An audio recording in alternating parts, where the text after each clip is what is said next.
Hey everybody.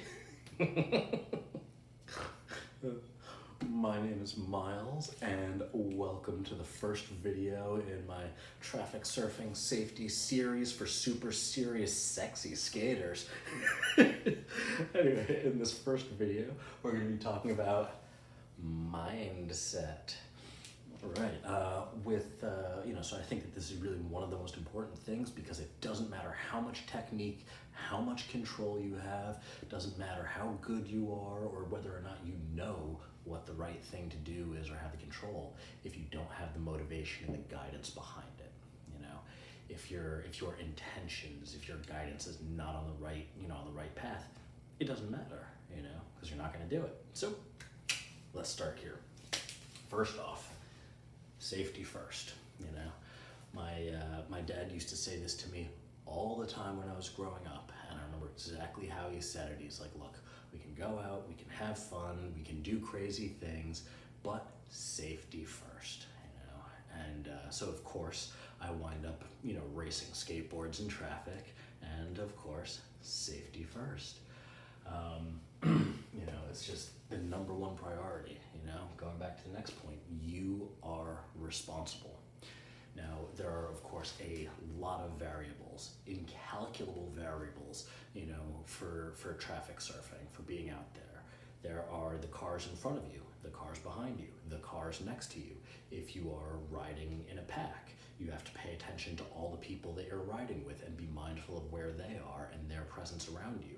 If you are, being in traffic at all, being in, going across streets, all of the nuances and all the pavement that you cross. If you're running lights, the cars coming across you, either way, the pedestrians, and that's just in 1 second, all of those things that you have to be mindful of, But with that, it's up to you to keep yourself safe. You can't blame anybody for anything that happens to you out there because we are the ones who are out in traffic. Perhaps it may be somebody else's fault, but you need to be doing everything that you can to keep yourself safe and to keep safe the people around you. A few years ago, I put out a video for the 2013 Broadway bomb, and I got a lot of kickback from that because people were saying that I was really reckless. However, a huge component of the way that I skate is that I would rather hurt myself than to put another person in harm's way. It's unfair to hurt another person based on either my recklessness or my lack of skill. And my whole thing is like, if I don't know how to handle that situation, then I shouldn't put myself in that situation to begin with. Going to the next point, act like you are invisible. Now with that, act like you're invisible. This is another huge guiding point for me, just having the mindset while I'm out in the road that I'm invisible. Because if I'm pretending that I'm invisible, then that means I don't expect anybody to see me, and then I'm always planning for what other people are going to do around me on the assumption that they will not see me. So it's just, I use hand signals all the time, but it's like, just because I make a hand signal doesn't mean that somebody's gonna respect it, just because I make eye contact with a driver or with a pedestrian or something doesn't mean they're actually going to pay attention to the fact that I'm flying at them at 25, 30 miles an hour, right? So I always just imagine that I'm invisible, and then based on that, that makes it so that, I have to plan, 2, 3, 4, 5 steps ahead, so I'm just always keeping my eyes up, always looking out and giving myself more options. Speaking of more options, next up, safety margins, right? Just because you can doesn't mean that you should, right? So all the time, there's like a little place that I love to skate where I like to take this corner so sharply that I put half or more of my inner wheel off of the pavement and catch the edge and just keep it going. And I love hitting that.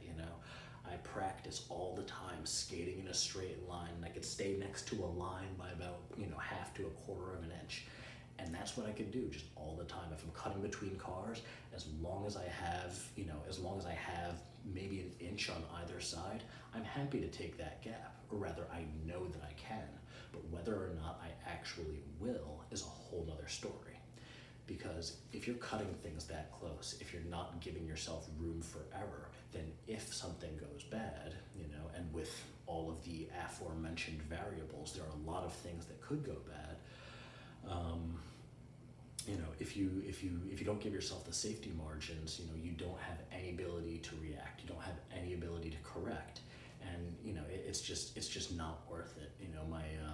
My brother used to say to me all the time, all the time. He said it to me once, and it stuck with me and ran around in my head.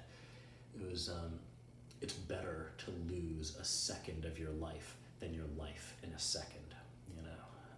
There is no gap. There is no race. There is nothing like that is worth your life. So it's better to just play it safe, take it easy, give yourself a little bit of extra room, and take the gap. Fall back. Lose some time, whatever. But yeah, like especially while making a turn or while making an adjustment. And particularly on the outside of turns, because that's you're most likely to get washed out of a turn. If you hit a little puddle of antifreeze, if you hit a pebble, whatever, to give yourself more space on the outside of a turn than on the inside, so that if you get hit out, skipped out, that you have that extra room. But yeah, always just give yourself more room than you need. And lastly, don't hesitate or don't do it.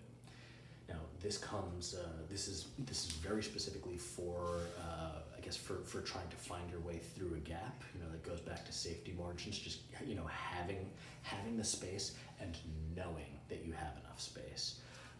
When I say don't hesitate or don't do it, if I'm approaching a situation and I know, that's the thing, I don't. If I'm approaching a situation and I think I might be able to make this gap in that 1 second or those 2 seconds or however long it is, then I start to question it and I start to think I might be able to make it, then A, the gap has probably already closed. The gap has already become unrideable.